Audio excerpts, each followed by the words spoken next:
Hello everyone, welcome back to this new video. Mains के revision class में daily answer writing हमारा जो series चलता है दोस्तों, स्वागत है आप सभी का। इस वीडियो में हम लोग बात करने वाले हैं दोस्तों डे 7 से डे 30 तक के जो सारे क्वेश्चन हैं उनका एक रिवीजन है ना। फटाफट से हम आपको एक्सप्लेन करते हैं क्या इसमें करने वाले हैं, क्योंकि एक रिवीजन क्लास होने वाला है। ठीक है, इसमें फटाफट दोस्तों हम बता दें आपको कि जो डे 7 से लेकर डे 13 तक यानी 7 से लेकर 13 तक जो सारे क्वेश्चन हमने किए हैं उनका एक रिवीजन वीडियो बना देना। क्योंकि जिस तरीके से इसके पहले हम लोगों ने डे 1 से लेकर 6 तक का वीडियो बनाया था, तो काफ़ी दोस्तों को काफ़ी पसंद आया था वो।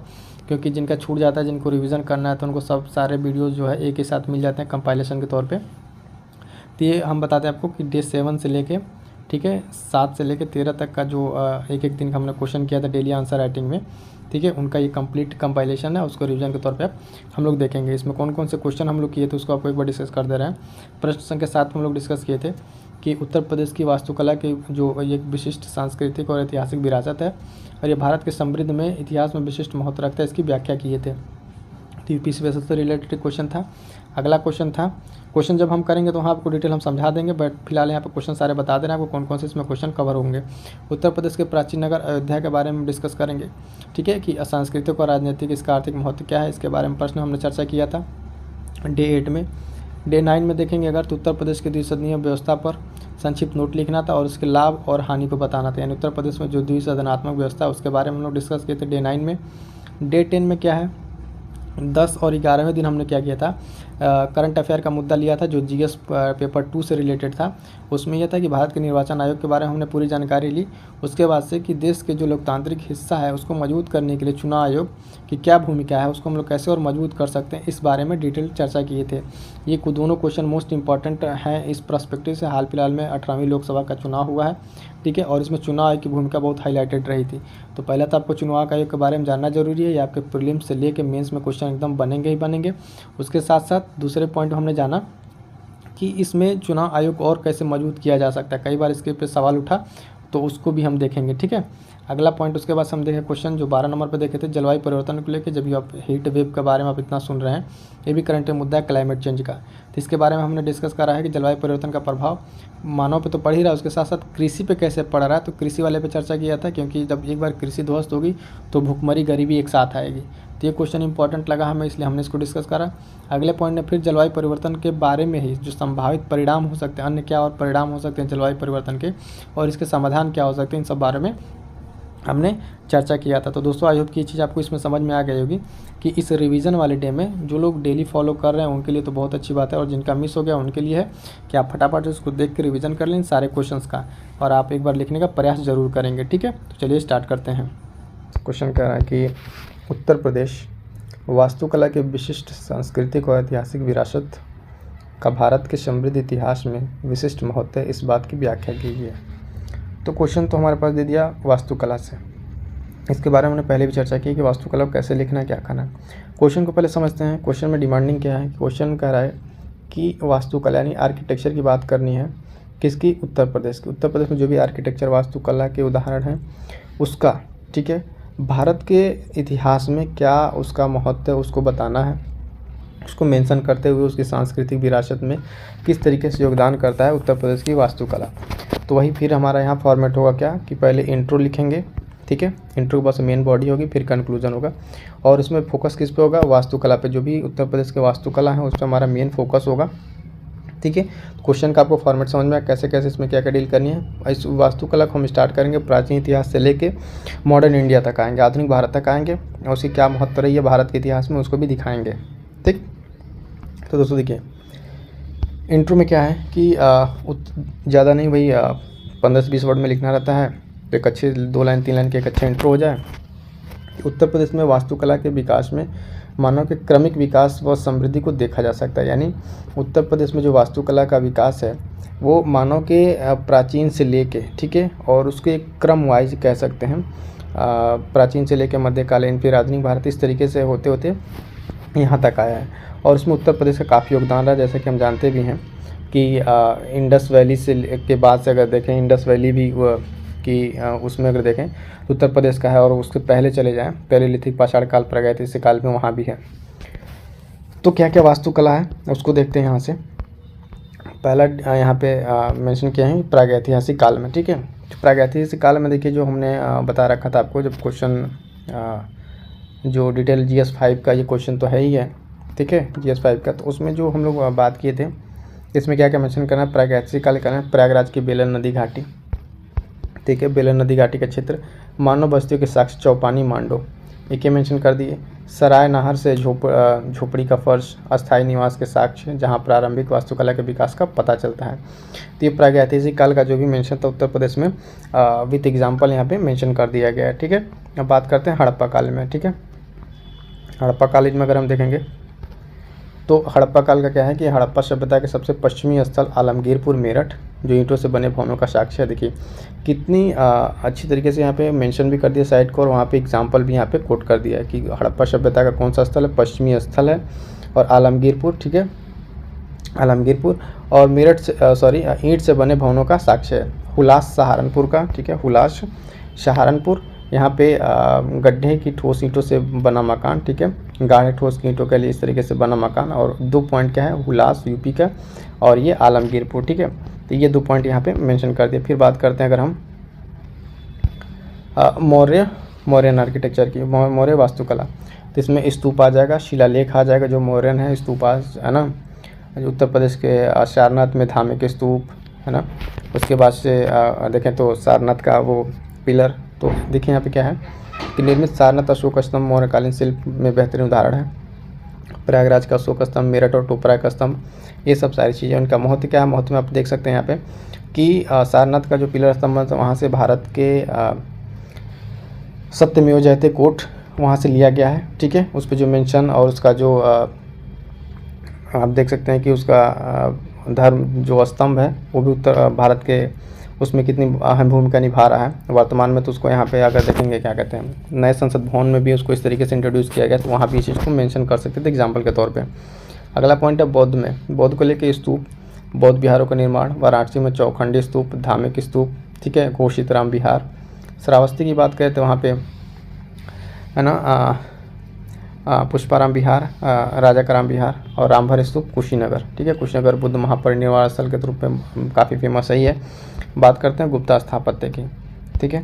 गुप्ता स्थापत्य में देखेंगे तो देवगढ़ का दशावतार मंदिर, ठीक है, भीतरगांव मंदिर कानपुर, भीतरी स्तंभ लेक गाजीपुर, कहोम का मंदिर स्कंदगुप्त द्वारा देवरिया में निर्मित, ये सब सारी चीज़ें गुप्ता कालीन की ये मंदिरें हो जाएंगी इसमें, ठीक है। मध्यकालीन में देखेंगे तो मध्यकालीन सल्तनत कालीन में देखिए आगरा का सिकंदर लोधी, ठीक है, 1504 में ये चीज़ें। और आज ये मुग़ल कालीन में, मुग़ल कालीन में आप देख सकते हैं बहुत सारे आर्किटेक्चर है, उसमें कुछ एग्जांपल है ताजमहल आगरा, किला फतेहपुर सीकरी, अकबर द्वारा है ना, अकबर का किला, ये सब सारी चीज़ें। सर के स्थापत्य की इंपॉर्टेंट है जौनपुर वाला टाला मस्जिद, ठीक है, जामा मस्जिद, लाल दरवाज़ा मस्जिद सर की स्थापत्य कला में। अब आते हैं औपनिवेशिक में, औपनिवेशिक में जैसे हम आएंगे तो औपनिवेशिक में देखेंगे, ठीक है, औपनिवेशिक वास्तुकला का तो इलाहाबाद विश्वविद्यालय, उच्च न्यायालय, ठीक है, ये सब सारी चीज़, यूनियन चर्च, लखनऊ विधानसभा रेजिडेंसी, बनारस विश्वविद्यालय, बेगम समरू चर्च, ठीक है, सरदाना मेरठ, ये सब चीज़। इसका यहाँ पे थोड़ा एक चीज़ पॉइंट यहाँ मेंशन करना है महत्व के बारे में, तो महत्व आप मॉडर्न टाइम से रिलेट करके यहाँ पे महत्व को भी मेंशन कर देंगे 1-2 लाइन में, ठीक है। इसके बाद सब देखिए इसका देखें क्या कंक्लूजन, फाइनली कंक्लूजन में क्या है कि उत्तर प्रदेश ऐतिहासिक वास्तुकला विरासत भारत के सांस्कृतिक गौरव, सभ्यता और संस्कृति का प्रतीक है, जो यूपी का प्रमुख पर्यटन गंतव्य बनाती है, टूरिज्म को काफ़ी प्रमोट करती है। और इस बात से इसको समझा जा सकता है कि जो उत्तर प्रदेश पर्यटन का, ठीक है, मेन कोट लाइन है, स्लोगन है कि यूपी नहीं देखा तो इंडिया नहीं देखा। इस बात से समझा जा सकता है कि उत्तर प्रदेश का वर्तमान परिप्रेक्ष्य में कितना इंपॉर्टेंस है टूरिज़्म को लेके। इस समय उत्तर प्रदेश जो टूरिज़्म में है दूसरे स्थान पर है, ठीक है, दूसरे तमिलनाडु के बाद से दूसरे स्थान पर है, और यहाँ पे लगभग 16% का यहाँ पे टूरिज़्म में 16% टूरिज़्म यहाँ भारत के कुल आते हैं। इसमें लगभग 4% विदेशी फॉरेनर्स का इसमें योगदान है। तो सारी चीज़ पॉइंट भी आप लिख सकते हैं। देखिए यहाँ पे थोड़ा सा यहाँ पे लिखने के लिए काफ़ी अच्छी चीज़ें बताया गया है ना। तो ये हो गया दोस्तों क्या आज के क्वेश्चन का ये पूरा एक बॉडी है ना, पूरे क्वेश्चन का स्ट्रक्चर। इसमें थोड़ा सा चीज़ जो तो मेंशन थी उसको महत्व को लेके थी। बाकी आज का हमारा क्वेश्चन है, ठीक है। क्वेश्चन है कि उत्तर प्रदेश के प्राचीन नगर अयोध्या के सांस्कृतिक, राजनीतिक और आर्थिक महत्व का वर्णन कीजिए 125 शब्द। तो ये चीज़ें हमने डिस्कस कर रखी है। अब जो आपको स्टैटिक पार्ट पढ़ा रहे हैं वहाँ उस वाले लेक्चर में हमने आपको प्राचीन शहर के बारे में पूरा अच्छे से बता दिया किस किस तरीके से लिखा जाता है, तो ये आंसर लिखने में काफ़ी आसानी होगी आप सभी के लिए। ठीक है, तो फटाफट से इसको भी देखेंगे। और कुछ अन्य प्राचीन शहरों के बारे में जो हम आपको बताए तो उसको थोड़ा सा यहाँ पे आपको मेंशन कर दें कि एक तो बनारस है, ठीक है, बनारस हो जाएगा। उसके बाद से इलाहाबाद यानी प्रयागराज, उसके बाद से कन्नौज, ठीक है, कन्नौज के बाद से आप लिख सकते हैं इसके श्रावस्ती के बारे में। तो ये सब कुछ प्राचीन शहर हैं, ठीक है, जो क्वेश्चन बन सकते हैं। इसी तरीके से थीम यही रहेगा कि उसके सांस्कृतिक, राजनीतिक और आर्थिक महत्व को डिस्कस कीजिए। लेकिन यहाँ पर हम लोग बात कर रहे हैं अयोध्या की, और अयोध्या अभी रिसेंटली न्यूज़ में रहा है, तो ये काफ़ी इंपॉर्टेंट हो जाता है। इस पर क्वेश्चन आने की संभावना काफ़ी ज़्यादा है। ठीक है, तो इस क्वेश्चन को देखते हैं और ध्यान दीजिए। क्वेश्चन में क्या पूछा है कि अयोध्या को जो टू द पॉइंट पूछा है वो चीज़ आप जब हेडिंग्स में लिखेंगे तो आपके आंसर्स की वैल्यू इनरिच होगी, यानी आपके आंसर की गुणवत्ता बढ़ जाएगी। कैसे कि जो चीज़ें पूछी टू द पॉइंट लेकिन, क्योंकि हमको 125 शब्दों में लिखना था। ज़्यादा बातें अगर इधर उधर घुमा के लिखेंगे तो फिर हमारे आंसर का जो वर्ड लिमिट है ना वो एक्सीड कर जाएगा। ठीक है, तो अभी यहाँ देखिए कितने अच्छे तरीके से जो चीज़ें पूछी हुई हैं, जैसे सांस्कृतिक, राजनीतिक और आर्थिक, तो इनके आंसर में अगर हम देखें तो इंट्रो के साथ ही, इंट्रो देने के बाद ही पहले इन्होंने यहाँ पे राजनीतिक महत्व को, यहाँ पे सांस्कृतिक महत्व को बता दिया है। फिर आगे चल के अभी देखेंगे कि राजनीतिक महत्व, और इसमें एक इतनी अच्छी पॉइंट मिली, हम आपको दिखाएंगे, बताएंगे अभी इसमें कि जो इन्होंने रिलेट किया है ना, इससे बोलते हैं कि चीज़ों को लिंक करके पढ़ना, करंट से कैसे रिलेट किया राजनीतिक महत्व को। यहाँ पे वेरी गुड भी मिला उस पॉइंट के लिए इनको। फिर उसके बाद से आगे आके आर्थिक महत्व, ठीक है, आर्थिक महत्व, और देन उसके बाद से इसको लाके कंक्लूड कर दिया। इस तरीके से इनका आंसर कंप्लीट हो जाता है। तो टू द पॉइंट जब आप आंसर क्वेश्चन के थ्रू रहेंगे तो आपको ज़्यादा इधर भटकने की ज़रूरत नहीं है। जैसे कि आप देख रहे हैं कि इस तरीके से चीज़ें हम लोग आंसर करते आ रहे हैं, तो पहले से जो भी आंसर किए हैं उसमें अब तक ये चीज़ें आपको समझ में आ गई होंगी। अब देखिए कि इसका इंट्रो कैसे लिखा गया है। ठीक है, उत्तर प्रदेश के अयोध्या के बारे में बात करें तो सरयू नदी के दाहिने तट पर अवस्थित है या स्थित है अयोध्या। धार्मिक व ऐतिहासिक नगरी है जिसका प्राचीन नाम साकेत था। अभी देखिए प्राचीन से इसको कितना अच्छे से रिलेट कर दिया। पहली लाइन में अगर आप देखें तो इसमें इसको भौगोलिक स्थिति में इसकी बता दी इसमें, ठीक है, यानी ज्योग्राफी से आपको, भूगोल से इसको जोड़ दिया कि सरयू नदी के दाहिने तट पर स्थित है और ऐतिहासिक नगरी है और जिसका प्राचीन नाम साकेत था। ठीक है, ये तो हो गया इसका इंट्रो। अब आते हैं इसके जो क्वेश्चन में पूछा हुआ है। एक सिंपल सा आप यहाँ मैप बना के अयोध्या को लोकेट कर देंगे। ठीक है, अब यहाँ पे ये नहीं कि आप मैप के एक्सपर्ट ही हो, लेकिन हाँ थोड़ा सा लगना चाहिए कि उत्तर प्रदेश का मैप है। ठीक है, तो आप यहाँ पे बना सकते हैं। उसके बाद से सांस्कृतिक महत्व के बारे में देखते हैं कि इसके सांस्कृतिक महत्व में क्या क्या चीज़ें आएंगी। सांस्कृतिक महत्व में देखेंगे तो ऋग्वेद में इसे ईश्वर का नगर कहा गया है। ठीक है, पहला पॉइंट। दूसरा पॉइंट कि रामायण की पृष्ठभूमि का एक केंद्र है, भगवान राम की जन्मस्थली। उसके बाद से जैन धर्म के 5 तीर्थंकरों की जन्मस्थली है। जैन धर्म के प्रथम तीर्थंकर ऋषभ देव अयोध्या के सूर्य वंश में पैदा हुए थे। ठीक है, तो ये तो उसके कुछ पॉइंट्स हैं। अगला पॉइंट है अयोध्या शिलालेख। ठीक है, पुष्यमित्र शुंग ने 2 अश्वमेध यज्ञ कराए जिसके पुरोहित पतंजलि थे। तो इसका उल्लेख भी यहाँ पे इस अयोध्या शिलालेख में मिलता है। वेदसांग के अनुसार यहाँ 20 बौद्ध मंदिर थे तथा 300 बौद्ध भिक्षु रहते थे। ये हम जब आपको एंशिएंट पढ़ा रहे थे, जो आपका स्टैटिक पार्ट चल रहा है, वहाँ पर मैंने आपको डिस्कस कर रखा है किस किस तरीके से कौन से पॉइंट किस में ऐड करने हैं। तो जो भी दोस्त अभी सिर्फ आंसर राइटिंग सेशन कर रहे हैं वो स्टैटिक पार्ट को भी जाकर देखें। वहाँ पर एक पूरे फ्लो चार्ट के माध्यम से चीज़ें बताई जा रही हैं और एक एक्सप्लेन किया जा रहा है। राजनीतिक महत्व के बारे में देखिए, काफ़ी इंपॉर्टेंट है, यहाँ पर अच्छे पॉइंट्स इन्होंने मेंशन कर रखे हैं। राजनीतिक पॉइंट्स में देखेंगे दोस्तों तो देखिए दक्षिण कोरिया से संबंध, ये रिसेंटली जब न्यूज़ में था तो किस तरीके से रानी हो स्मारक, ये करंट से रिलेट किया इन्होंने राजनीतिक महत्व को। जो अभी रिसेंटली जब अयोध्या मंदिर का इनॉग्रेशन हुआ था तो उस समय न्यूज़ में भी था कि दक्षिण कोरिया संबंध किस तरीके से है। तो रानी हो स्मारक 1857 की क्रांति का केंद्र रहा मौलवी अब्दुल्ला। ठीक है, और किसान आंदोलन में भी अवध किसान सभा और बाबा रामचंद्र, ये भी लोग यहाँ से जुड़े रहे हैं। ठीक है, अगला देखेंगे इसमें पॉइंट, जो कुछ पॉइंट ऐड करने वाला। डॉक्टर राम मनोहर लोहिया आचार्य नरेंद्र देव की जन्मस्थली है और राजधानी लखनऊ से इसकी मतलब क्लोजेस्ट में है, लखनऊ से ज़्यादा दूरी पे नहीं, बहुत ही नज़दीक दूरी पर, और ये पूरे अवध वाले क्षेत्र में ये चीज़ें रीजन पड़ती थी। आर्थिक महत्व के बारे में बात करेंगे दोस्तों। देखिए आर्थिक महत्व इसका किस तरीके से है इसमें। तो आर्थिक महत्व में आप इकोनॉमी उसको कैसे टूरिज्म वगैरह बढ़ेगा, ये सब चीज़ें पॉइंट इसमें लिख सकते हैं। देखिए सरयू नदी के उपजाऊ क्षेत्र में स्थित है ये। ठीक है, राम मंदिर से पर्यटन को बढ़ावा मिला जिससे यूपी के राजस्व में वृद्धि। ठीक है, तो ये पर्यटन टूरिज्म तो काफ़ी हद तक बढ़ेगा यहाँ से, नो डाउट की, क्योंकि आंकड़ा भी रिसेंटली आया था कि 9 से 10 लाख लोग पर मंथ यहाँ पे विजिट कर रहे हैं। आधारभूत संरचना यानी इंफ्रास्ट्रक्चर में सड़क, एयरपोर्ट, रेलवे का विकास हुआ भी। आपने देखा कि यहाँ पे एक इंटरनेशनल महर्षि वाल्मीकि एयरपोर्ट एक इंटरनेशनल एयरपोर्ट और वहाँ की सड़कें, बाकी सारी चीज़ें किस तरीके से डेवलप हो रही हैं, तो ये सब इकोनॉमी को बूस्ट करेगा। ठीक है।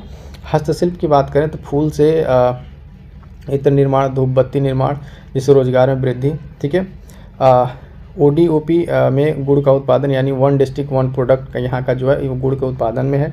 और एक पॉइंट यहाँ पे हम ऐड करना चाहेंगे, यहाँ पे अभी रिसेंटली ये एकदम करंट का भी न्यूज़ है कि यहाँ के अयोध्या के हनुमानगढ़ी जो लड्डू है उसको GI टैग मिला है। ठीक है। तो ये भी इसको आप इस पॉइंट में ऐड हो जाएगा, तो इसकी गुणवत्ता बढ़ जाएगी। ठीक है। अब देखते हैं कि निवेश में गंतव्य, जिससे यूपी के 1 ट्रिलियन इकोनॉमी बनने में मदद मिलेगी। तो ये सब सारे क्या है, इसके इकोनॉमिक फ़ायदे हैं। ठीक। अब देखते हैं कंक्लूजन देखिए, इनके आंसर राइटिंग चेकिंग में काफ़ी अच्छा एकदम होता है, एकदम सटीक कंक्रीट लिखा। हमने शुरू में कहा था कि उन्होंने जो आंसर लिखा है बहुत ही सटीक और कंक्रीट आंसर लिखा है। उसी तरीके से कंक्लूजन इनका, अयोध्या अपने सांस्कृतिक, राजनीतिक और आर्थिक महत्व के कारण उत्तर प्रदेश का एक महत्वपूर्ण शहर है। ठीक है। तो इन्होंने इस मॉडल आंसर रिफर कर दिया गया, लेकिन काफ़ी अच्छा इनका आंसर रहा है। देखिए कहीं भी मतलब इतने अच्छे पॉइंट्स इन्होंने आंसर पिनअप किया, वो भी टू द हेडिंग के अंदर। तो इस तरीके से जब आप भी लिखना धीरे धीरे स्टार्ट करते हैं तो आप भी यहाँ तक पहुँच जाएंगे, लेकिन एक दिन में नहीं, धीरे धीरे आप प्रैक्टिस करते रहेंगे तो चीज़ें आपके भी बेहतर हो जाएंगी। ठीक है। टेलीग्राम से जो लोग नए जुड़े हैं, टेलीग्राम से वो लोग जुड़ जाइए। क्यों?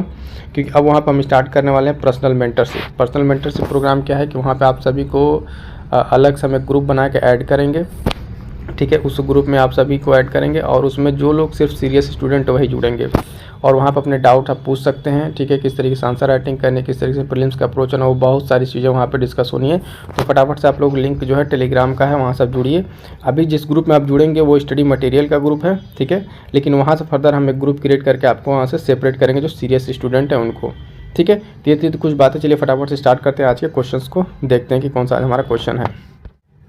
ये क्वेश्चन पॉलिटी से रिलेटेड है, GS पेपर 5 का। ठीक है। GS पेपर 5 की ये पॉलिटी का क्वेश्चन है, और क्वेश्चन काफ़ी इंपॉर्टेंट होने वाला है क्योंकि 12 मार्क्स का क्वेश्चन है, 200 शब्दों में लिखना है।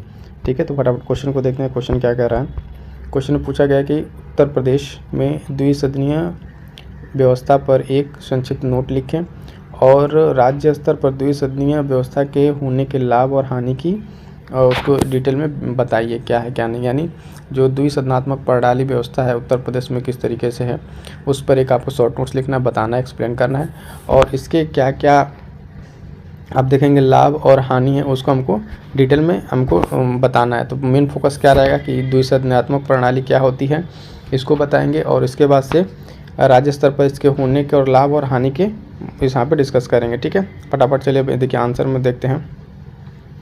आंसर में कैसे लिखा गया इसका आंसर कि उत्तर प्रदेश उन 6 राज्यों में से पहले 7 में था, मतलब जहाँ द्विसदनात्मक प्रणाली थी, लेकिन अब तो 6 में हो गया जम्मू कश्मीर घटने के बाद से। ठीक है। तो उत्तर प्रदेश उन 6 राज्यों में से एक है जहाँ द्विसदनात्मक प्रणाली है, व्यवस्था है, और विधानसभा और विधान परिषद यह भारत में सबसे बड़ी विधायिका है। ठीक है। ये तो हो गया इंट्रो। देखिए कंक्रीट इंट्रो है, और यहाँ पे इनको गुड भी मिला हुआ है, यानी अच्छे तरीके से इन्होंने मेंशन करा है। अब देखिए यहाँ पे कॉन्स्टिट्यूशनल, जब भी पॉलिटी का क्वेश्चन आए तो वहाँ पे कॉन्स्टिट्यूशनल प्रोविजंस क्या होते हैं उसको आपको डिस्कस करना जरूरी हो जाता है। ठीक है। किस आर्टिकल में किस तरीके से बातें कहेंगे। तो भारतीय संविधान के भाग 6 में अनुच्छेद 168 से 212 तक राज्य विधानमंडल के संगठन, संरचना, कार्यकाल संबंधित प्रावधान है। तो ये तो हो गया इसका कॉन्स्टिट्यूशनल प्रोविज़न क्या है कॉन्स्टिट्यूशन में। अब बात करेंगे उत्तर प्रदेश में द्विसदनात्मक व्यवस्था जो है वो किस तरीके से काम करती है। ठीक है। तो देखिए द्विसदनात्मक जब व्यवस्था की बात करेंगे, इस व्यवस्था में कौन कौन से इसके अंग हैं, तो देखिए पहले तो राज्यपाल आ जाएंगे। ठीक है। विधानसभा और विधान परिषद, ये 3 चीज़ें आ जाएंगी इस व्यवस्था में। राज्यपाल के बारे में क्या इन्फॉर्मेशन है उसको देखेंगे, उसके बाद से फिर तीनों को अलग अलग करके देखेंगे। राज्यपाल में आर्टिकल 153 राज्यपाल के लिए, विधानसभा के लिए आर्टिकल 170, विधान परिषद के लिए 171। राज्यपाल राज्य का संवैधानिक प्रमुख है। ठीक है। और जो बातें राज्यपाल के बारे में 2-3 और देख लेते हैं कि राज्य के सभी कार्य राज्यपाल के नाम से होंगे। ठीक। और प्रदेश की जो वर्तमान राज्यपाल हैं वो आनंदीबेन पटेल है, उत्तर प्रदेश के पर्सपेक्टिव में। ठीक है। विधानसभा के बारे में देख लेते हैं और विधान परिषद के बारे में। यहाँ पे क्या है कि सदस्य 403 होंगे और यहाँ पे 100 होंगे। कार्यकाल 5 वर्ष, कार्यकाल 6 वर्ष। निम्न एवं लोकप्रिय सदन है और प्रत्येक वर्ष इसके 1/3 सदस्य अवकाश ग्रहण करते हैं, किसके, विधान परिषद के। ठीक है। और बात करेंगे विधानसभा की, तो लोकसभा की भांति 2 प्रमुख पदाधिकारी हैं, अध्यक्ष और उपाध्यक्ष, और इसके उच्च सदन, ये तो विधान परिषद का उच्च सदन है, विधान परिषद, ठीक है, इसको उच्च सदन कहते हैं। अब यहाँ पे जो फीडबैक मिला उसको भी देखिए। राज्य स्तर पर विधान इस द्विसदनात्मक व्यवस्था है उसके लाभ क्या हैं, और इसमें 2-3 पॉइंट जो इन्होंने मेंशन करा उसको देख लेते हैं। पहला पॉइंट कि जांच व संतुलन प्रणाली सुनिश्चित होती है, अर्थात विधान परिषद विधान सभा की निरंकुशता पर अंकुश लगाती है। अंकुश यानी मतलब कि अगर जब ये विधान परिषद रहता है तो उस चीज़ों को काउंटर बैलेंस करता है। अगला पॉइंट इसमें है कि विधान परिषद विशेष तौर पे जो वो अपने प्रतिमंडल के तौर पे वहाँ पे जो अपनी विशेष राय है उसको अपना वहाँ पे एग्जीक्यूट करती है, और जो एक एक्स्ट्रा उनकी कार्यभार शैली है उस पर थोड़ा सा कार्यभार को कम करने का प्रयास करती है, साझा करती है, ठीक है। अगला पॉइंट है परामर्श की प्रक्रिया विस्तार से होता है ताकि अधिक प्रभावी कानून नीति बनाई जाए। विधानसभा विघटन स्थिति में विधान परिषद और महत्वपूर्ण योगदान देती है। ये सारे पॉइंट्स आप देखिए, यहाँ पे इन्होंने कई सारे पॉइंट मेंशन किए, लेकिन जैसे ये लॉन्ग क्वेश्चन है ना, तो इसमें करना क्या है कि आप कंक्रीट पॉइंट लिखिए। जैसे यहाँ पे इस तरीके से एरो बना के लिखते हैं आप, इसके लाभ में 2 से 3 पॉइंट लिखिए, क्योंकि क्वेश्चन बहुत ज़्यादा बड़ा होता चला जाएगा। अब देखिए द्विसदनात्मक इसके जो व्यवस्था की हानि के बारे में बताया गया है कि विधानसभा की तुलना में विधान परिषद की स्थिति कमजोर और शक्तिहीन है, अतः प्रमुख संविधानविद तथा विशेषज्ञ इसको द्वितीयक सदन को महंगी सजावटी विलासिता के रूप में वर्णित करते हैं। मतलब कि इसका बहुत ज़्यादा रोल नहीं है, क्योंकि कुछ बिल ऐसे हैं ना कि जो पारित करता है, अगर विधानसभा से पारित हो जाए तो विधान परिषद को उसको पारित करना ही करना है, ठीक है। तो उसकी शक्ति बहुत मतलब लिमिटेड है, बहुत ज़्यादा इफेक्टिव नहीं है, ठीक है। तो हानियों को यहाँ पे देखिए अब इस तरीके से फ्लो चार्ट के माध्यम से इसको दर्शाया है, तो ये चीज़ें यहाँ पे काफ़ी एक इम्प्रूव करेगी इसको, ठीक है। इस व्यवस्था की हानियों के बारे में देखेंगे क्या क्या कैसे, ये चीज़ हम आपको शुरू से बता रहे हैं कि फ्लो चार्ट के माध्यम से जब भी आप आंसर को लिखेंगे तो कम शब्दों में आप कम जगह में अपने आंसर को बहुत सटीक आंसर बना सकते हैं, ठीक है। तो इस चीज़ पे ध्यान दिया कीजिए। तो इसमें क्या है, विधायिक कार्यों में बाधक, यानी जब भी कोई विधायिक कार्य है तो वहाँ पर उसको थोड़ा सा उसमें बाधा डाल सकता है। निहित स्वार्थों का केंद्र, यहाँ पे जो लोग मतलब जाते हैं कुछ अपने निजी स्वार्थों के लिए इस तरह की चीज़ों को उसमें कर सकते हैं। महंगी प्रक्रिया है, सीमित शक्तियाँ इसकी हैं, ठीक है। अनावश्यक व अरोधक भूमिका, जब भी कहीं ज़रूरत नहीं तो वहाँ पे इस चीज़ को आप उसमें रोकने का प्रयास कर सकता है। उसमें जो प्राय सदस्यों को पिछले दरवाजे से प्रवेश, मतलब ये एक बहुत तो अच्छा पॉइंट यहाँ पर है कि देखिए जो सदस्य मतलब विधान परिषद में मान लीजिए विधानसभा चुनाव हार गए, उनको वहाँ तक पहुँचाने के लिए यहाँ से एक होता है ना पिछला दरवाजा है कि अगर जो हार गए जिनको जनता ने नकार दिया है उनको भी वहाँ पे पहुँचने का एक मौका मिलता है। लेटेस्ट एग्जांपल की अगर हम बात करें यूपी में, तो केशव प्रसाद मौर्य जो विधानसभा का चुनाव हारने के बाद भी उनको फिर वहाँ से एंट्री करा के उनको फिर मंत्री पद दे दिया गया। तो ये चीज़ें थोड़ा सा इसकी कमियों के बारे में यहाँ पे उजागर किया जा सकता है, इसको एग्जाम्पल के तौर पे भी आप इसमें नोट कर सकते हैं। अब बात करते हैं इसके कंक्लूजन की, ठीक है। उक्त हानियों के बावजूद भी द्विसदनात्मक व्यवस्था का विशेष महत्व है। अब देखिए हमने शुरू में जब पहले डे ही आपको बताया था कि जब भी आंसर लिखेंगे तो कुछ भी हो, कमी हो, लाभ हो या फिर कुछ भी इस तरह की चीज़ हो, लेकिन जब आप कंक्लूड करेंगे आंसर को तो वहाँ पे आपका आंसर एक पॉजिटिव नोट पे ख़त्म होना चाहिए। पॉजिटिव नोट का मतलब है कि आप ये नहीं उसको बहुत ज़्यादा बढ़ा चढ़ा के उसको गलत दिखाएंगे, उसमें आपको ना नवाचार आइडिया देखना चाहिए। चलो ठीक है, जो भी चीज़ें उसको सही की जा सकती हैं, इसका महत्व अपनी जगह है, तो उसको एक आशावादी थॉट के साथ आपको आंसर को कंक्लूड करना है, ठीक है। तो यह शक्ति पृथक्करण सिद्धांत को सार्थक कर जांच संतुलन को बल देती है।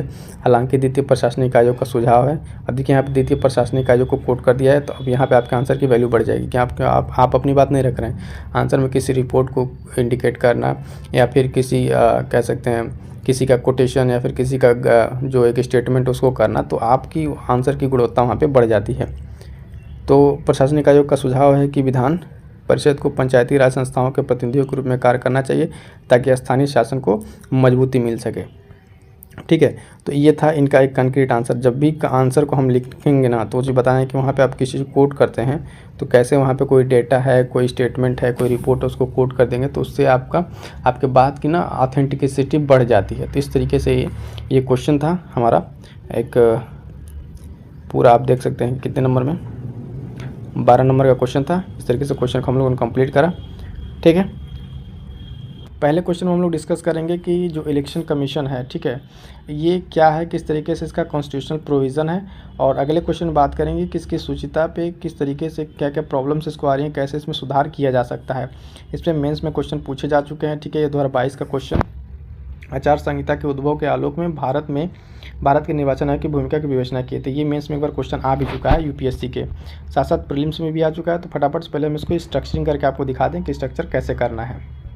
तो पहले पार्ट में हम आपको डिस्कस करेंगे जो वो यहाँ पे स्ट्रक्चर समझ लीजिए कि भारत का निर्वाचन आयोग, इसके परिचय और ये क्या है और किस तरीके से ये काम करता है। ठीक है, इसका संवैधानिक प्रावधान क्या है, किस भाग में है, किस अनुच्छेद में है, यानी इसके संवैधानिक प्रावधान के बारे में बात करेंगे। इसके डिफरेंट एस्पेक्ट्स, ये 2 एस्पेक्ट्स पे चर्चा करेंगे। देन उसके बाद जब ये चीज़ समझ जाएंगे भारत के निर्वाचन आयोग के बारे में, उसके बाद से हम इसके जो इलेक्शन कमिश्नर की जो मुख्य चुनाव आयुक्त और इसके बाकी जो अधिकारी हैं उसके स्ट्रक्चर के बारे में बात करेंगे, यानी EIC की संरचना। ठीक है, इलेक्शन कमीशन ऑफ इंडिया, उसमें देखेंगे कि मुख्य चुनाव आयुक्त, ठीक है, और उसके बाद 2 अन्य चुनाव आयुक्त होते हैं। ठीक है, ये इनका स्ट्रक्चर हो गया। उसके बाद से इन आयुक्तों की नियुक्ति कैसे होती है, कार्यकाल क्या होता है, निष्कासन कैसे होता है, सीमाएं क्या है, और उदाहरण एक मोस्ट इंपॉर्टेंट एग्जांपल के साथ कि अनूप बर्नवाल बनाम यूनियन ऑफ इंडिया का केस 2023 के केस को डिस्कस भी करेंगे। उसके साथ कुछ प्रीलिम्स के क्वेश्चन है उसको भी डिस्कस करेंगे। तो ये चीज़ आपको समझ में आएगी कि आंसर राइटिंग मैसेज को कैसे, ये बेसिक सा क्वेश्चन बनेगा यहाँ पे। ठीक है, जिसमें हमको निर्वाचन आयोग के बारे में चीज़ें एक्सप्लेन करनी है, जो क्वेश्चन पूछा जा चुका है ना। और अगले क्वेश्चन में हम बात करेंगे तो उस क्वेश्चन को भी डिस्कस करेंगे। तो ये चीज़ आपको समझ में आएगा कि किस तरीके से हमारा आज का फॉर्मेट रहने वाला। चलिए फटाफट से अब आगे एक्सप्लेन करते हैं। अब देखिए, इसके चर्चा में आने के एक और कारण क्या थे, हाल फिलहाल में चर्चा में आया था वहाँ से भी, कि भारत के निर्वाचन आयुक्त ने लोकसभा चुनाव की घोषणा से कुछ दिन पहले अपना त्यागपत्र दे दिया था। तो यहाँ पे भी एक इसकी पारदर्शिता पर सवाल उठाया जा रहा था कि क्यों इस तरीके की चीज़ें घटित हो रही हैं चुनाव आयोग में। अब चलिए फटाफट से जो उसकी डिटेलिंग को देखते हैं। अब यहाँ से समझिएगा, समझने वाला है, पूरा एकदम कंसेप्ट है, इसको याद भी रखना पड़ेगा आपको आंसर राइटिंग के लिए। भारत का निर्वाचन आयोग क्या है ये, तो इसका एक परिचय जानिए। भारत का निर्वाचन आयोग जो है एक स्वायत्त संवैधानिक प्राधिकरण या संवैधानिक बॉडी है। भारत में संघ और राज्य निर्वाचन प्रक्रियाओं के प्रशासन के लिए जिम्मेदार है। तो इसमें करता है क्या चुनाव आयोग, ये एक संवैधानिक निकाय है। ठीक है, यानी भारत के कॉन्स्टिट्यूशन में इसका उसमें उल्लेख है। और ये भारत का संघ यानी सेंट्रल लेवल पर और राज्य लेवल पर जो भी चुनाव होते हैं उसका ये देखरेख करता है। इसकी स्थापना की बात करें तो 25 जनवरी 1950 को संविधान के अनुसार की गई थी और राष्ट्रीय मतदाता दिवस के रूप में मनाया जाता है 25 जनवरी को। अब देखिए यहाँ से प्रीलिम्स के क्वेश्चन बन जाएंगे, प्रीलिम के 2 क्वेश्चन यहाँ से निकल कर आ जाएंगे। क्या एक चीज़, तो पहला क्वेश्चन कि निर्वाचन आयोग जो है वो संवैधानिक निकाय है कि नहीं, कौन सा निकाय है, संवैधानिक निकाय है कि नॉन कॉन्स्टिट्यूशनल या कॉन्स्टिट्यूशनल गैर संवैधानिक है, किस तरीके का संस्था है, पहली चीज़। दूसरी चीज़ यहाँ पे देखेंगे 25 जनवरी 1950, ये चीज़ यहाँ पे इंपॉर्टेंट हो जाती हैं। इसमें राष्ट्रीय मतदाता के रूप में मनाया जाता है 25 जनवरी को। ठीक है, और इसका सचिवालय नई दिल्ली में है। ठीक, आगे देखेंगे, यह निकाय जो है भारत में लोकसभा, राज्यसभा और राज्य विधानसभा तथा राष्ट्रपति और उपराष्ट्रपति के पदों के लिए निर्वाचन का प्रबंध करता है। तो ये चीज़ नोट कर लीजिएगा प्रीलिम्स के पॉइंट ऑफ व्यू से कि भारत का जो मुख्य निर्वाचन आयोग है, ठीक है, निर्वाचन आयोग वो किसका इलेक्शन कंडक्ट कराता है। तो वो चीज़ यहाँ पर आप ध्यान देंगे, कंडक्ट कराने में लोकसभा, राज्यसभा, विधानसभा के चुनाव को कंडक्ट कराता है। इसका राज्य में पंचायतों और नगर पालिकाओं के निर्वाचन से कोई सरोकार नहीं है, इसका कोई लेना देना नहीं। उसके राज्य स्तर की जो चुनाव आयोग है वो पंचायत नगर पालिकाओं को कंडक्ट कराता है। इसके लिए भारत का संविधान एक अलग से राज्य चुनाव आयोग का प्रावधान करता है। तो ये मोस्ट इंपॉर्टेंट चीज़ है, जिसको क्रिस्टल क्लियर रखिएगा कि जो केंद्र लेवल पर चुनाव आयोग वो क्या करता है और राज्य लेवल का चुनाव आयोग किसके चुनाव को कंडक्ट करता है। ठीक है, अब बात करते हैं इसके संवैधानिक प्रावधान की, क्या क्या इसके कॉन्स्टिट्यूशनल प्रावधान है। तो संविधान के भाग 15 में, ठीक है, भाग 15 में अनुच्छेद 324 से 329 तक इसमें उल्लेख है, यह निर्वाचन से संबंधित है और इन मामलों के लिए आयोग की स्थापना करता है। यानी भाग की बात करें तो भाग ये 15 में है और अनुच्छेद 324 से 329 तक ये उल्लेख करता है। एक आर्टिकल को देखते हैं, 324 में क्या कहा गया है कि निर्वाचन हेतु अधीक्षण, निर्देशन और नियंत्रण एक चुनाव आयोग में निहित किया जाएगा। आर्टिकल 325 कहता है कि कोई भी व्यक्ति, है ना, धर्म, नस्ल, जाति आदि और लिंग के आधार पर किसी विशेष मतदाता सूची में शामिल होने या न होने का इस तरह का दावा करने के लिए अयोग्य नहीं होगा। ठीक है, तो इस बात पे भेदभाव नहीं किया जाएगा। अगला आर्टिकल क्या है दोस्तों, इसमें अनुच्छेद 326, ठीक है, लोकसभा एवं राज्य की विधानसभाओं के लिए वयस्क मताधिकार पर आधारित होंगे। 327 में कहा गया है कि विधायिकाओं के चुनाव के संबंध में प्रावधान करने की शक्ति संसद को है। ठीक है, तो सारे आर्टिकल इंपॉर्टेंट है, इसलिए एक बार डिस्कस कर दे रहे हैं। अनुच्छेद 328, किसी राज्य के विधानमंडल की ऐसे विधानमंडल के लिए निर्वाचन के संबंध में प्रावधान करना। 329 में कहा गया कि निर्वाचन के मामलों में न्यायालयों द्वारा हस्तक्षेप पर रोक। ठीक है, तो इसी मामले में अभी एक रिसेंट में जो सुप्रीम कोर्ट में याचिका दायर की गई थी, उसमें सुप्रीम कोर्ट के उसमें साफ साफ उसमें मना कर दिया कि अभी इस चीज़ में वो हस्तक्षेप नहीं कर सकते, तो आर्टिकल 329 का हवाला देकर। ठीक है, अब बात करेंगे EIC की संरचना पर। ठीक है, यानी इलेक्शन कमीशन ऑफ इंडिया की जो स्ट्रक्चर कैसा, संरचना क्या, उसमें कौन कौन से हैं, इसको पहले हम सबसे पहले आपको थोड़ा सा इसको एक इससे समझा देते हैं कि इसमें कौन कौन से स्ट्रक्चर है। मल्टी मेंबर बॉडी है, यानी एक से ज़्यादा लोग हैं, इसमें एक चीफ इलेक्शन कमिश्नर है और 2 अन्य चुनाव आयुक्त यानी इलेक्शन कमिश्नर है। ठीक है, उसके बाद से बात करेंगे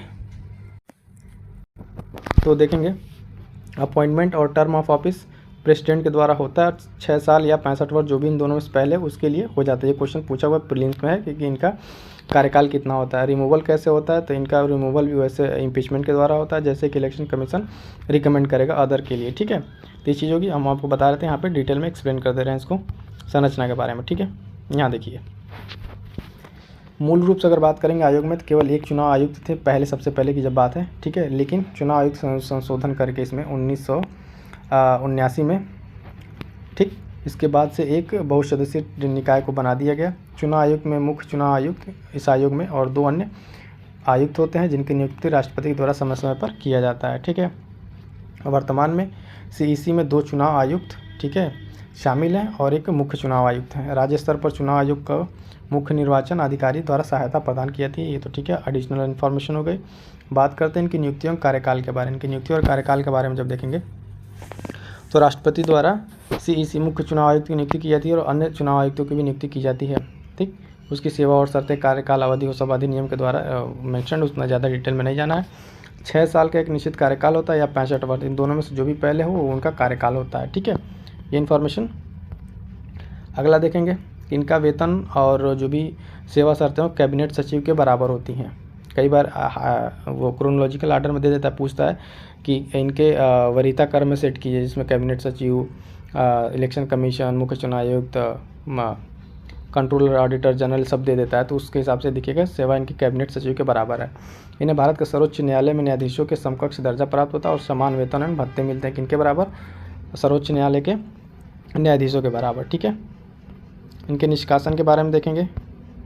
निष्कासन इनको निकाला कैसे जा सकता है, तो निकालने की बात की प्रक्रिया है कि कभी भी तो अपने मर्जी से त्याग पत्र दे सकते हैं, अपने कार्यकाल से पहले भी हटाया जा सकता है, लेकिन किस तरीके से सर्वोच्च न्यायालय के न्यायाधीशों के हटाने की प्रक्रिया के तहत, जिस तरीके से एक सर्वोच्च न्यायालय के न्यायाधीश को हटाया जाता है ठीक उसी प्रकार से इन चुनाव आयुक्तों को हटाया जा सकता है। ठीक है, सीमाएँ क्या क्या हैं इनके बारे में, क्या क्या इनके बाउंडेशन है। तो संविधान में चुनाव आयोग के सदस्यों की योग्यता कानूनी, शैक्षणिक और प्रशासनिक न्यायिक निर्धारित नहीं की गई है।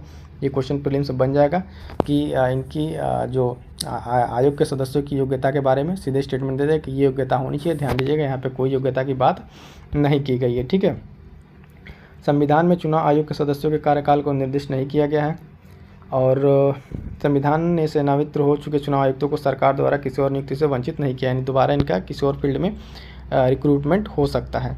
अब बात करेंगे कि एक जो केस था मोस्ट इंपॉर्टेंट, हम आपसे केस के डिस्कस करने वाले थे, बताए थे कि अनूप बर्नवाल बनाम यूनियन ऑफ इंडिया केस 2023। इस केस में क्या था कि सर्वोच्च न्यायालय की 5 न्यायाधीशों की पीठ ने सर्वसम्मति से निर्णय सुनाया कि मुख्य चुनाव आयुक्त और चुनाव आयुक्तों की नियुक्ति राष्ट्रपति द्वारा प्रधानमंत्री और लोकसभा में विपक्ष के नेता एवं भारत के मुख्य न्यायाधीशों की एक समिति के सलाह पर होगी। अपॉइंटमेंट से रिलेटेड था, तो इस तरीके से होगी। यदि विपक्ष का कोई नेता उपस्थित नहीं है तो संख्या के आधार पर लोकसभा के सबसे बड़े विपक्षी दल के नेता को इस समिति उसमें हिस्सा बनाना होगा। ठीक है, संसद ने अनूप बर्नवाल बनाम भारत केस के मामले में 2023 में सर्वोच्च न्यायालय के निर्देश के प्रत्युत्तर में मुख्य चुनाव आयुक्त और अन्य चुनाव आयुक्तों की नियुक्ति, सेवा शर्तों एवं कार्यकाल की अवधि के अधिनियम 2023 पारित किया था। तो ये तो था आज के क्वेश्चन पूरी डिटेलिंग। फटाफट से देखते हैं इस पर प्रीलिम्स में क्या क्वेश्चन बना है। 2017 में एक क्वेश्चन बना है इस पर सिविल सेवा में, तो इस क्वेश्चन को हम आपको यहाँ दिखा दें, इंक्लूड कर दिए हैं। क्वेश्चन निम्नलिखित कथनों पर विचार कीजिए। ठीक है, विचार कीजिए कि भारत का निर्वाचन आयोग 5 सदस्यीय निकाय है। अब बताइए 5 सदस्यीय निकाय है, इस तरह का हमने कहीं पढ़ा है नहीं, पहला गलत हो जाएगा। संघ का गृह मंत्रालय आम चुनाव, उपचुनाव दोनों के लिए चुनाव कार्यक्रम तय करता है, ऐसा भी कुछ नहीं दिख रहा है। ठीक है, और निर्वाचन आयोग मान्यता प्राप्त राजनीतिक दलों के विभाजन विलय संबंधी विवाद को निपटाता है। तो ठीक है, तो सही लग रहा है। अब इसका ऑप्शन देख लेते हैं क्या क्या है। उपयुक्त में से कौन सा से सही है, तो पहला तो सही नहीं था, पहला काट दीजिए, 1 और 2 को, दूसरा भी गलत था, दूसरा भी गलत था। बचा क्या हमारे पास डी, यानी ऑप्शन डी हमारा केवल 3 यहाँ पे सही है। और फिर से आपको दिखा दें, ये पहला गलत हो गया था क्योंकि 5 सदस्य ये टीम नहीं है, 3 सदस्यीय है। गृह मंत्रालय करता नहीं, गलत हो जाएगा, बस तीसरा सही था, तो इसका राइट आंसर तीसरा हो जाएगा। ठीक है, लोकतांत्रिक ढांचे में इस देश के मजबूत करने के लिए चुनाव आयोग की जो भूमिका है उसको कैसे सशक्त किया जाए। तो आज हम बात करेंगे चुनाव आयोग की भूमिका में कौन कौन सी प्रॉब्लम्स आ रहे हैं चुनाव आयोग के सामने और उसको कैसे मजबूत किया जा सकता है, जो हमारे आंसर राइटिंग के लिए काफ़ी इंपॉर्टेंट होगा। ठीक है, और एक और शब्द है जिसका हमें इसकी सूचिता को लेके कि भारतीयों के मन में जो उच्च तरह के विश्वास को पैदा किया है कि किस तरीके से एक डेमोक्रेटिक चीज़ों को उसने मेंटेन किया हुआ है, तो उस पर भी हम लोग आगे बात करेंगे। फटाफट से बता दें, जो कल का जिन्होंने वीडियो नहीं देखा है जाकर जल्दी से देखिए, क्योंकि कल वाले में निर्वाचन आयोग की पूरी डिटेलिंग है और वहाँ से चीज़ें आपको आज की कंसेप्ट क्लियर होंगे। ठीक है, तो ये जो हमारा टॉपिक है भारत का निर्वाचन आयोग चल रहा है, समान अध्ययन 2 यानी GS 2 का है। ठीक है, GS 2 संवैधानिक निकाय, पारदर्शिता और जवाबदेहिता इस टॉपिक के अंतर्गत आएगा। फटाफट से हम आपको बता दें कि कल वाले में इलेक्शन कमीशन के बारे में हम लोग बात कर चुके हैं। आज देखेंगे इस क्वेश्चन के बारे में। क्वेश्चन क्या है कि भारत के चुनाव आयोग द्वारा निभाई गई भूमिका देश में निर्वाचित विधायी निकायों की शुचिता सुनिश्चित करने में भारतीय नागरिकों में बहुत उच्च स्तरीय का विश्वास पैदा किया है। ठीक है, आलोचनात्मक परीक्षण कीजिए। ठीक, तो ये तो क्वेश्चन है, इसका अप्रोच क्या होगा। ठीक है, अप्रोच हम बताते हैं आपको चुनाव आयोग के बारे में संक्षिप्त, जो हमने कल आपको बता दिया, बट आज थोड़ा सा उसमें देख लेंगे। चुनाव आयोग से संबंधित मुद्दों पर चर्चा करना है, कौन कौन से आयोग से मुद्दे हैं, चुनाव आयोग को मौजूद करने के लिए तरीकों पर चर्चा करना है और निष्कर्ष लिखना है। तो जैसा कि डेली हम आपको बताते हैं, फटाफट से हम आपको पहले आंसर राइटिंग के फॉर्मेट में आपको चीज़ें हम एक्सप्लेन कर दें। तो ये क्वेश्चन था कल हमारा आज का क्वेश्चन, इसको देखते हैं। पहले आंसर के फॉर्मेट में कैसे लिखेंगे। देश के लोकतांत्रिक ढांचे को मजबूत करने के लिए भारत में चुनाव आयोग की भूमिका को कैसे सशक्त करें, मोस्ट इंपॉर्टेंट क्वेश्चन होने वाला है। 12 अंक का है, 200 शब्दों में। आंसर का फॉर्मेट क्या होगा इसको देख लेते हैं। सबसे पहले हम परिचय देंगे। परिचय में चुनाव आयोग के बारे में जो कल हम डिस्कस करते हैं वो परिचय हो जाएगा और उसका ब्रीफ आज थोड़ा सा हम उसमें बता देंगे। ठीक है, उसके बाद से मेन जो आज का टॉपिक है, कोर टॉपिक है, चुनाव आयोग की समस्याएं। क्या क्या समस्याएं चुनाव आयोग की, 2-3 समस्याओं पर बात करेंगे। जैसे शक्तियों का अपरिभाषित होना, पूरी तरीके से शक्तियाँ डिफाइन नहीं है। अधिकारियों का स्थानांतरण, समय समय पर जो चुनाव आयोग का अधिकारी उनका किस तरीके से स्थानांतरण हो जाता है। अन्य कानूनों के साथ टकराव की, जो चुनाव के कुछ ऐसे कानून हैं जो अदर कानून है उनके साथ उनका टकराव हो जाता है। आगे फिर बात करेंगे अभी स्ट्रक्चर में ही चुनाव आयोग को मजबूत करने के उपाय, क्या क्या उपाय हैं जिससे चुनाव आयोग को मजबूत किया जा सकता है। तो नित्य नए आविष्कार यानी नवाचार करना, उनमें राज्यों द्वारा चुनाव का वित्त पोषण। ठीक, एक पॉइंट रहेगा एक साथ चुनाव प्रणाली, जिस पर हाल फिलहाल में भी चर्चा में था, एक देश एक चुनाव और केंद्रीय विधान, उसके साथ कॉलेजियम प्रणाली। ठीक है, ये हो जाएगा इसका स्ट्रक्चर में चुनाव आयोग को मजबूत करने के उपाय। और फाइनली हम उसमें दे देंगे उसका एक कंक्रीट निष्कर्ष। तो इस तरीके से आज हमारा ये पूरा का पूरा क्वेश्चन कंप्लीट हो जाएगा। ठीक है, तो चलिए देखते हैं क्वेश्चंस को। परिचय देखेंगे। यहाँ पे थोड़ा चुनाव आयोग के बारे में बताना पड़ेगा क्योंकि उसने चुनाव आयोग की बात की है। तो भारत का चुनाव आयोग EIC देश में स्वतंत्र और निष्पक्ष चुनाव सुनिश्चित करने के लिए भारत के संविधान द्वारा स्थापित एक अस्थायी और स्वतंत्र निकाय है। ठीक है, देखिए आंसर में इंट्रो कैसे लिखा जाता है, चुनाव के बारे में कैसे कंक्रीट एक इंट्रो बन रहा है। अनुच्छेद 324 कहता है कि संसद, राज्य विधानसभा और राष्ट्रपति उपराष्ट्रपति के चुनाव का अधीक्षण, निर्देशन व नियंत्रण भारत के चुनाव आयोग में निहित होगा। अब कल जो हमने पूरे क्वेश्चन को इससे पढ़ा था डिटेल करके पूरे आर्टिकल के साथ, उसका देखिए समरी मात्र यहाँ से आपको 25 से 30 वर्ड में किस तरीके से मिल रहा है परिचय चुनाव आयोग के रूप में। तो ये चीज़ें समझ में आ गई किस तरीके से एक बड़े चीज़ को भी समरी करके लिखना आती है। हो गया आज के क्वेश्चन का इंट्रो। अब बात करते हैं जो हमने टॉपिक से डिस्कस किया था, चुनाव आयोग की समस्याएँ क्या क्या हैं। तो पहली समस्या जो हमने डिस्कस करा आपसे कि शक्तियों का अपरिभाषित होना, किस तरीके से शक्तियाँ जो चुनाव आयोग की हैं वो अपरिभाषित हैं। देखिए आदर्श आचार संहिता के अलावा ECI जो है ना, समय समय पर उन मुद्दों पर दिशा निर्देश और स्पष्टीकरण देता है जो चुनाव के दौरान उठते हैं। इस संहिता में यह निहित नहीं है कि ECI क्या कर सकता है, इसमें केवल उम्मीदवारों, राजनीतिक दलों एवं सरकारों के लिए दिशा निर्देश शामिल है। इस प्रकार ECI के पास चुनाव से जुड़ी शक्तियों की प्रकृति और विस्तार को लेकर भ्रम की स्थिति बनी हुई है। जैसे करंट में भी एक न्यूज़ में था ये कि जब चुनाव आयोग को नोटिस जारी करना था, जैसे होता ना जो नेता अपने भाषणों में इस तरह के शब्दों का प्रयोग करते हैं तो डायरेक्ट उनको नोटिस जारी किया जाता था। लेकिन हाल फिलहाल में चुनाव में आयोग ने क्या किया है कि डायरेक्ट नेता को न जारी करके अब पार्टी के प्रेसिडेंट को यानी पार्टी के अध्यक्ष को जारी किया। ये हाल फिलहाल में ये BJP से रिलेटेड था तो इसमें चर्चा में आ गया था। ठीक, आदर्श आचार संहिता को लेकर कोई कानूनी प्रावधान नहीं है। ज्ञातव्य कि आदर्श आचार संहिता राजनीतिक दलों के बीच आम सहमति पर आधारित है। इसके लिए कोई कानूनी प्रावधान नहीं किया गया है। इसके पालन हेतु कोई वैधानिक व्यवस्था नहीं है। इसे निर्वाचन आयोग द्वारा केवल नैतिक एवं संवैधानिक अधिकारों के तहत लागू किया जाता है। ठीक है, अगला जो इसकी समस्या है क्या है, अधिकारियों का स्थानांतरण। किस तरीके से राज्य सरकारों के अधीन ऐसे अधिकारी जो चुनाव के दौरान ईसीआई के कार्य संबंधित होते हैं, उनका अचानक स्थानांतरण भी आयोग के कामकाज को बाधित करता है। जैसे मान लो कोई अधिकारी है किसी उस पर्टिकुलर किसी एरिया में वो उसका नियुक्ति है, तो उससे अगर लोकल नेता को कोई तरह की दिक्कत है तो वो अपने पावर्स का यूज करके उनका तुरंत क्या करता है, अधिकारियों का स्थानांतरण करा देता है। तो ये भी एक चुनाव आयोग के लिए समस्या बना हुआ है। एक केस है यहाँ पर डिस्कस कर लेते हैं कि मोहिंदर सिंह गिल मामले में न्यायालय ने क्या किया था, स्पष्ट कर दिया था कि ईसीआई अनुच्छेद 324 के से तभी शक्तियां प्राप्त कर सकता है जब उस विशेष विषय से जुड़ा हुआ हो, अन्य कोई मौजूद ना हो। हालांकि अधिकारियों का स्थानांतरण इत्यादि संविधान के अनुच्छेद 309 के तहत बनाए गए नियमों द्वारा नियंत्रित होता है तथा निर्वाचन आयोग अनुच्छेद 324 द्वारा प्राप्त शक्तियों के तहत इसकी उपेक्षा नहीं कर सकता है। तो ये तो जो रिसेंट न्यूज़ में था। अन्य कानूनों के साथ टकराव किस तरीके से होता है, एमसीसी की घोषणा के पश्चात मंत्री किसी भी रूप में वित्तीय अनुदान जैसे सड़कों का निर्माण, पेयजल सुविधाओं का प्रावधान, सरकार में किसी भी पद पर तदर्थ नियुक्ति आदि की घोषणा नहीं कर सकते। तो ये भी कुछ कानूनों के साथ इसके टकराव बने रहते हैं। उसके बाद से अब वो तरीकों के बारे में बात करें जिससे इलेक्शन कमीशन ऑफ इंडिया को उसकी भूमिका को मजबूत किया जा सकता है। मजबूत कैसे किया जा सकता है, उसके लिए कुछ उपाय जो हम अभी डिस्कस किए थे फ्लो चार्ट के माध्यम से, उसको यहाँ पे डिटेल में देख लेते हैं। पहला क्या है कि नए नीति आविष्कार करना। ईसीआई इलेक्शन कमीशन को भारतीय संविधान के तहत दी गई अपनी शक्तियों का लगातार अद्यतनीकरण करना रहना चाहिए, जैसे कि टीएन शेषन जैसे कई पूर्व सीईसी द्वारा किया गया था। टीएन शेषन पूर्व मुख्य चुनाव आयुक्त रह चुके हैं जिन्होंने बहुत अच्छे तरीके से बहुत सारे सुधार को लाया था। राज्य द्वारा चुनाव का वित्त पोषण इसको कैसे करना है, वह प्रणाली जिसमें राज्य चुनाव लड़ने वाले राजनीतिक दलों का चुनावी खर्चा वहन करता है। यह फंडिंग प्रक्रिया में पारदर्शिता ला सकता है। पारदर्शिता ट्रांसपेरेंसी बहुत जरूरी है क्योंकि सार्वजनिक वित्त इच्छुक दाताओं के पैसे प्रभाव को सीमित कर सकता है। इस तरह भ्रष्टाचार को रोकने में मदद कर सकता है। ठीक है, तो वो अभी रिसेंट का एग्जांपल आप देख सकते हैं इलेक्टोरल बॉन्ड वाले। इलेक्टोरल बॉन्ड करके यहाँ पे एग्जांपल डाल सकते हैं जो क्राउड फंडिंग को लेके उसको सार्वजनिक करना था। एक साथ चुनाव कराने भी एक मुद्दा है। वन नेशन वन इलेक्शन को लेकर चुनाव आयोग द्वारा चुनाव कराने और राजनीतिक दलों के खर्च को कम करने सहित इसके अंतर्निहित लाभों के कारण एक साथ चुनाव कराने का समय आ गया है।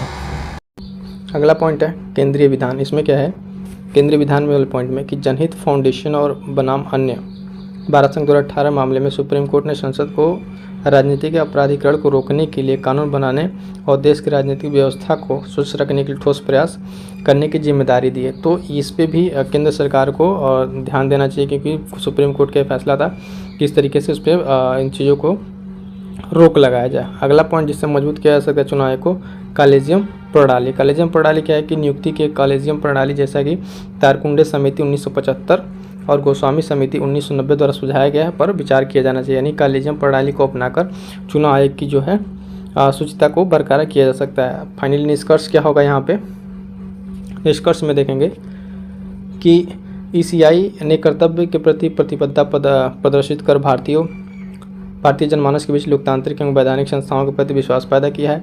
यद्यपि कानूनी मापदंडों के अस्पष्ट क्षेत्रों में संशोधन किए जाने की आवश्यकता है ताकि इस ईसीआई मुक्त और निष्पक्ष चुनाव के माध्यम से लोकतांत्रिक व्यवस्था को सुनिश्चित की जा सके। तो ये है दोस्तों आज का जो पिक्चर्स आ रही है निकल के भविष्य के लिए, क्या किस तरीके से पृथ्वी जल उठेगी। जो पृथ्वी अपनी अभी तक हरी भरी थी, एक सुनहरा ग्रह था जिस पर जीवन अभी तक पर्याप्त मात्रा में था, वहाँ पे अब जीवन मुश्किल होता जा रहा है सिर्फ मानवीय कारणों से।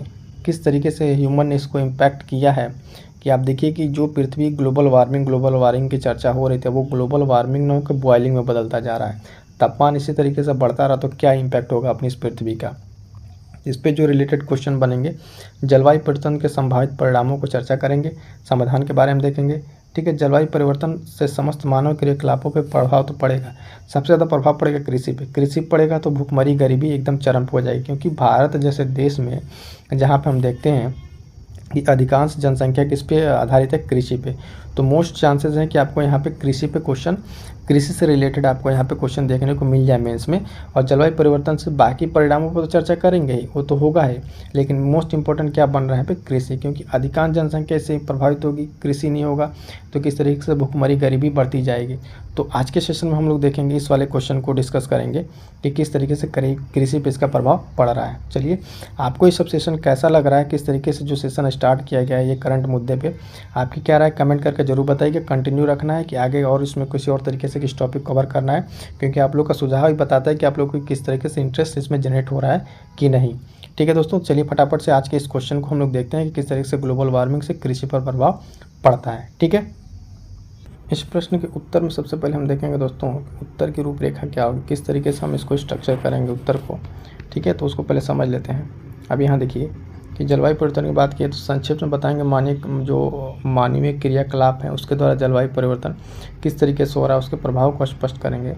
अगले पॉइंट में जलवायु परिवर्तन से डायरेक्ट बताएंगे कृषि पे होने वाले क्या क्या प्रभाव हैं, उनको चर्चा करेंगे। ठीक है, इस क्वेश्चन को चलिए डिटेल में देखते हैं। सबसे पहले इसका इंट्रो क्या होगा। इंट्रो में देखिए, इंट्रो में वही पॉइंट हम मेंशन करेंगे किस तरीके से कंक्रीट इंट्रो कि वर्तमान समय में जलवायु परिवर्तन एक ज्वलंत समस्या है। ठीक है, और ये वैश्विक समुदाय के समक्ष विद्यमान में, यानी ये समस्या सिर्फ किसी एक देश के लिए नहीं, किसी एक समुदाय के लिए नहीं है, वरन इसको देखेंगे कि वैश्विक समुदाय पे स्तर पे ये समस्या है। यह एक सार्वभौमिक समस्या है जिसका प्रभाव समस्त प्राणी जगत पर किसी न किसी मात्रा में अवश्य पड़ रहा है, यानी किसी न किसी तरीके से ये सबको प्रभावित कर रहा है।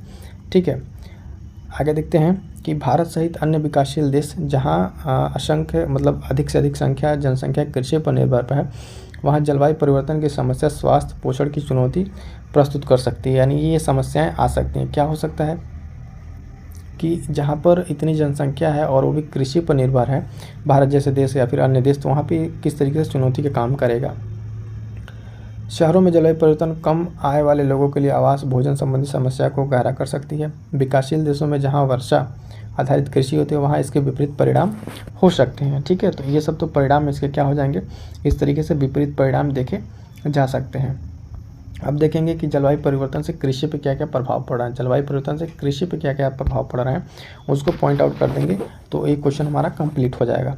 अब देखिए, जलवायु परिवर्तन सबसे पहला प्रभाव जो है उत्पन्न वो चरम मौसमी दशाओं के परिणाम से लोग बाढ़ और सूखे की आवृत्ति बढ़ती जा रही है। बाढ़ और सूखा आने से देखिए कितनी सारी चीज़ें डिस्टर्ब होती जा रही हैं। किसी क्षेत्र में देखें तो सूखाग्रस्त क्षेत्र हो जा रहा है, कहीं कहीं बाढ़ हो जा रहा है, कहीं कहीं क्लाउड बर्स्टिंग हो जा रही है ना। अगर देखें तो हिमालय का जो बर्फ़ का पिघलना, सब सारी चीज़ें क्या है, जलवायु परिवर्तन के तो हो रहे हैं। और इससे क्या हो रहा है, कृषि बहुत बुरी तरीके से इम्पैक्ट हो रही है। अगला पॉइंट जिसमें मेंशन करेंगे वह है पशुपालन और मत्स्य को लेकर इसमें बहुत नकारात्मक प्रभाव पड़ रहा है। ठीक है, पशुपालन, क्योंकि समय से चारा न मिल पाना, गर्मी के बढ़ने की वजह से आप देख रहे हैं तालाबों का उस टेम्परेचर बढ़ जाना, तो इन सब चीज़ों पे भी प्रभाव पड़ेगा।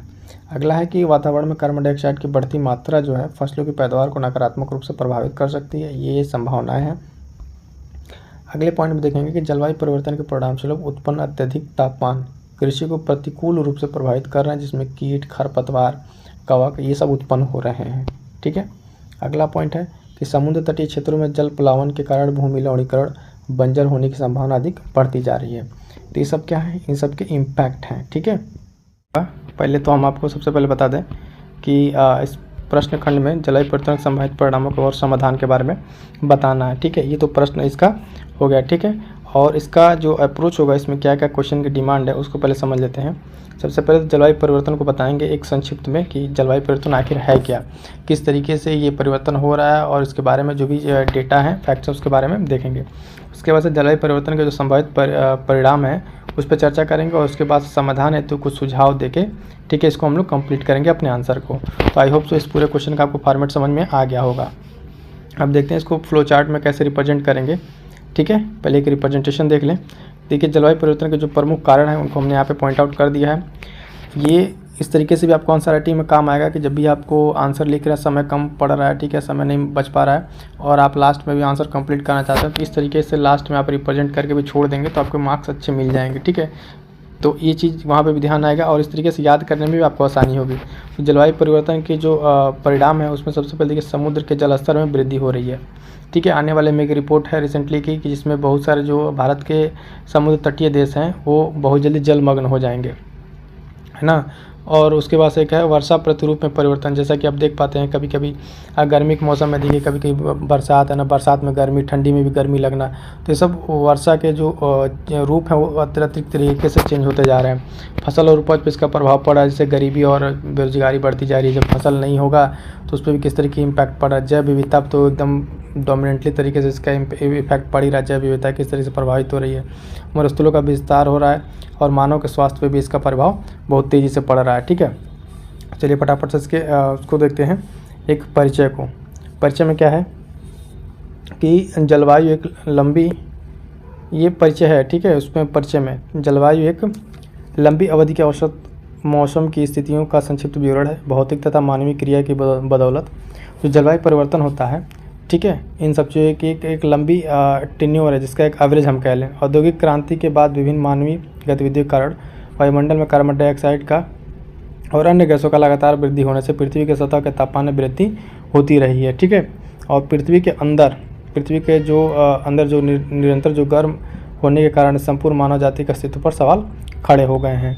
उसके बाद से एक पॉइंट यहाँ पे अलग है कि संपूर्ण विश्व में जलवायु परिवर्तन के भयानक परिणाम दृष्टिगत होने लगे हैं। विश्व भर के वैज्ञानिक जलवायु परिवर्तन के संभावित परिणामों को जानने के लिए निरंतर कार्य कर रहे हैं। ठीक है, तो इस तरीके से अभी रिसेंटली के केस में ऑपरेट कर सकते हैं। किसी चीज़ को ध्यान में रखते हुए यूएई ने, हाल फिलहाल में करंट की न्यूज़ है, यूएई ने इस जो पर्यावरण पर काम कर रहे हैं ऐसे लोगों के लिए ब्लू रेजिडेंसी वीज़ा का वो किया है। ठीक है, ब्लू रेजिडेंसी वीज़ा 10 सालों के लिए, तो इसका उन्होंने इस को प्रमोट करने के लिए, इस चीज़ को करने के लिए किया है। तो इस चीज़ को भी आप इसमें मेंशन कर सकते हैं। अब देखते हैं कि जलवायु परिवर्तन के कौन कौन से संभावित परिणाम है। तो वही परिणाम में हमको चर्चा कर देना। समुद्र स्तर के जो जल स्तर समुद्र का, उसमें वृद्धि किस तरीके से वृद्धि हो रही है। तो देखिए, भूमंडलीय तापक्रम के वृद्धि में 21वीं सदी के अंत तक सागरीय जल स्तर में 2 से 3 मीटर की वृद्धि होगी।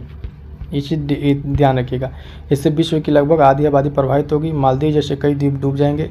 नदी डेल्टा के डूबने से कृषि योग्य भूमि का विनाश होगा, साथ ही मीठे पानी की समस्या उत्पन्न होगी। तो ये सब सारी प्रॉब्लम किससे होगी, समुद्र के जल स्तर में बढ़ने के कारण। ठीक है, यहाँ पे डिटेल में आप इस को मेंशन करेंगे। और वर्षा का प्रतिरूप में किस तरीके से चेंज होगा, तो इसमें होगा तापमान की वृद्धि से वर्षा की अनिश्चितता की तीव्रता में वृद्धि हो रही है। इस कारण बाढ़ एवं सूखे की तीव्रता फ्रीक्वेंसी बढ़ रही है।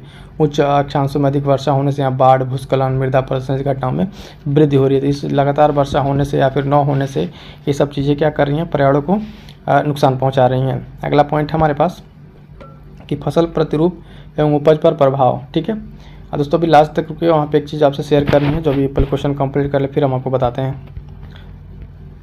फसल प्रतिरूप एवं उपज पर क्या प्रभाव पड़ रहा है। तापमान एवं वर्षा के रूप में परिवर्तन के फलस्वरूप उपज को प्रभावित कर रहा है। मानसूनी क्षेत्र में वर्षा की वृद्धि होने से बाढ़, भूस्खलन, भूमि प्रदूषण की समस्या उत्पन्न होने लगी है, जिसका प्रभाव सीधे उपज पर पड़ेगा। उपज वाले क्षेत्र प्रभावित होंगे, जबकि उच्च अक्षांशों वाले जो क्षेत्र हैं वहाँ जलवायु में गेहूँ, चावल जैसे खाद्यान्न की फसलों पर, ठीक है, अनुकूल प्रभाव नहीं रह जाएगा। इससे अंतर्राष्ट्रीय व्यापार भी प्रभावित होगा। मरुस्थलों का विस्तार कैसे हो रहा है, यहाँ से मरुस्थलों का विस्तार पे देखेंगे। मरुस्थलों का विस्तार हो रहा है, उच्च तापमान एवं अधिक वाष्पीकरण के परिणामस्वरूप मरुस्थलों का विस्तार होगा। मरुस्थलों में और अधिक मरुस्थलीकरण स्थिति उत्पन्न होगी, यानी जो डिजर्टिफिकेशन में बढ़ता चला जाएगा। अगला जो पॉइंट है बायोडाइवर्सिटी से लेकर जैव विविधता पर प्रभाव। जलवायु में अचानक और तीव्र परिवर्तन के कारण कई प्रजातियाँ अनुकूल प्रभाव में मर जाएंगी, यानी कई प्रजातियों के विलुप्त होने की संभावना बढ़ती जा रही है। जब विविधता में कमी आएगी, परिणामस्वरूप पारिस्थितिकी संतुलन खतरा बढ़ेगा। इसका हम लोग देख ही रहे हैं किस तरीके से टेम्परेचर बढ़ने के साथ चीज़ें हो रही हैं।